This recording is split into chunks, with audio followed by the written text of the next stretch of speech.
যখন ভোট চলছে, যেমন মাইলস্টোনে আমার ইনারা আহত হয়েছেন, ইনার হাত ভেঙে ফেলেছে।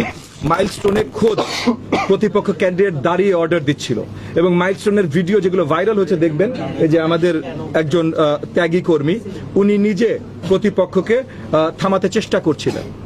সেইখানে ওনারা যতক্ষণ পর্যন্ত থামাতে পেরেছেন থামিয়েছেন, তারপর আর্মি এসে সেটাকে সঠিক ব্যবস্থা নিয়েছে।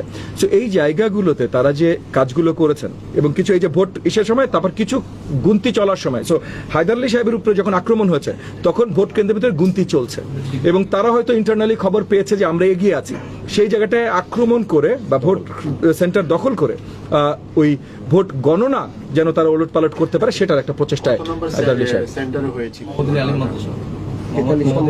43 না মাইলস্টোন 43 আলিম মাদ্রাসাটা কত নম্বর সেন্টার? আলিম মাদ্রাসাটা হচ্ছে 34 নম্বর ওয়ার্ডে। 34 নম্বর ওয়ার্ডের সেন্টার নাম্বারটা আপনারা নিজে দেখে নিতে পারেন বা পরে আপনাদের জানিয়ে দিতে পারেন। সো এই অবস্থানগুলো আপনাদেরকে পরিষ্কার করে জানাবার জন্য আজকে আমাদের এই প্রেস কনফারেন্সটা ডাকা, এবং যেটা আমি আপনাদেরকে প্রথমেই পরিষ্কার করলাম যে আজকে এখানে এগেন হায়দার আলী সাহেবের পরিবার ওনারা অ্যাটেম্পট টু মার্ডার মামলা করবেন, বাকি সকলে তাদের উপরে যে আক্রমণ হয়েছে টেরোরিজম অ্যাক্টের আন্ডারে বা যে অ্যাক্টের আন্ডারে এই মামলাগুলো হয়, তাদের ওই থানাগুলোতে আদাবর থানা, মোহাম্মদপুর থানায় ইমিডিয়েটলি এই মামলাগুলো দায়ের করা হবে।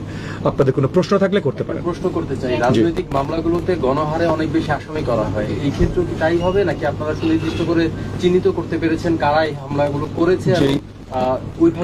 যে এলাকাগুলোতে যতজনকে তারা চিহ্নিত করতে পেরেছেন সেই নামগুলো আমরা থানায় দিয়ে দেব।